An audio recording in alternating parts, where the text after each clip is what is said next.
Hey everyone, this is Steve. So, a couple of herbs that you can use to remove blockages. And before I go into kind of my go-to list, some places that you can buy them, obviously Amazon, local grocery stores, local botanicas. I would say support your local small pet shops or botanicas first, or spiritual stores. They usually carry everything you need. I do a lot of purchasing on eBay. There's a lot of vendors out in Miami, New York, that have a lot of these things that I can't find here locally in Texas. Some of them can get costly, and some of them, just really depending on what you're needing, can be something that you can find locally.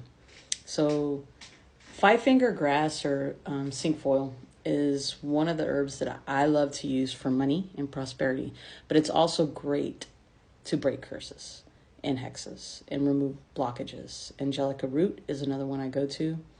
Majorum or mejorana is something that I use to improve your situation.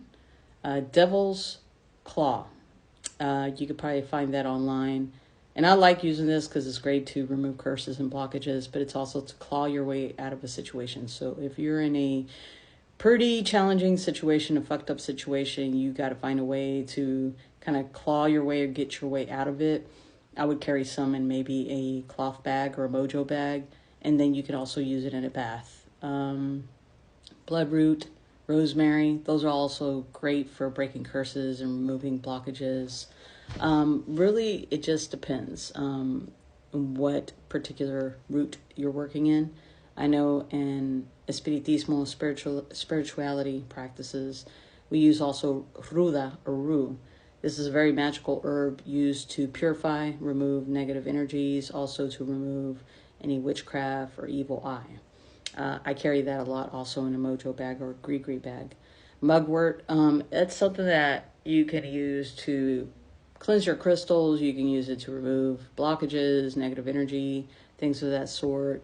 It really just depends, because also in Osha, we use other roots and sticks, and also just powders that we use in rituals.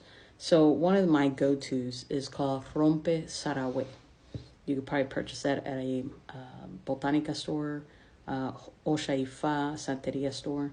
So you can use that Rompe Sarawe to bathe in, to do rituals, to remove or break blockages or witchcraft.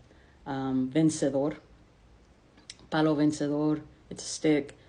It's something that I love to carry. I literally have it on my altars. It's to vencer, or to overcome, or victory. Basically, that's what it's used for victory against your challenges and just bad juju. There's so many things that you can use to cleanse. Sage, thyme, those are used for breaking negative energies and for banishing any bad juju that's been placed on you. There's protective herbs. There's herbs for love, herbs for prosperity. Like I said, rosemary is typically something I go to because it's very good for activating prosperity and good luck, but it's also very protective. And also rose petals. Now, I usually use rose petals for love, but believe it or not, roses, flowers, in a bath is very great for cleansing and removing blockages. One of my pinned videos is my go-to bath that I do literally every Friday. When I feel like nothing's really going my way, I'll fill up my bathtub, and pour an entire bottle of honey, some white flowers, some efun or cascarilla or eggshell powder, some Florida water, and I'll sit in there and I'll take my bath with my flowers and honey, and then that pretty much is something that I use, for cleansing. Some really good protective herbs that you can also use just to remove blockages is elderberries, mugwort, like I said, juniper berries. Juniper is also great for protection to kind of block evil forces or spirits. Is something that I would carry. Hyssop and pennyroyal looks similar, but those are also purification herbs that are kind of my go-to.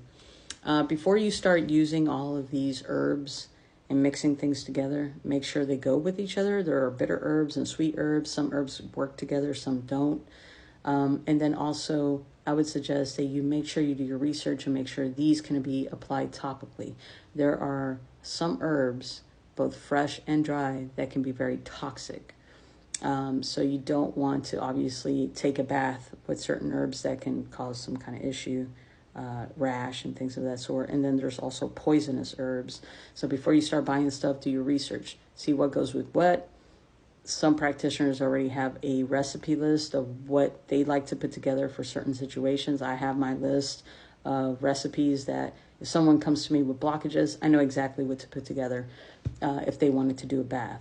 And sometimes it might not be a bath that you need. It might be you actually have to go into a reading, connect with your spirit guides or certain orishas or deities, ancestors, to see what kind of protective work we need to do to remove that blockage. Maybe it's been happening for a long time. I've had clients that have said, I've been in a rut for about 2 years now. I've done generic spells. I've done candle work and nothing seems to work. Well, maybe there's something that's a lot stronger than what you anticipated. And so now we connect with our spirits and orishas to see exactly what needs to be done. There are several different ways to go about this. It could be a ritual. It could be an offering. It could be a sacrifice. It could be a bath. It could be something that you actually need to carry, like a talisman. So there's different ways about it when you're dealing with blockages. If it's money blockages, chamomile is great for money. Cinquefoil or five-finger grass, like I mentioned. Peppermint is also great for money. Rosemary, patchouli. Even though I use patchouli quite a bit for love rituals and fidelity and, overall love topics, I use also patchouli for prosperity and for protection. So if you want to activate certain results, depending on your situation, I would first kind of see what works with what. There are crystals and herbs and ingredients that you can put together and others that you can't put together. Just have to be careful. Every practitioner has their book of shadows. They know exactly what they're dealing with. They know exactly what they need to put together for clients. But if you're not quite sure, you can go through my content, my library. There's so many generic recipes for people who are actually not part of a practice, but just want to do something more on a spiritual level.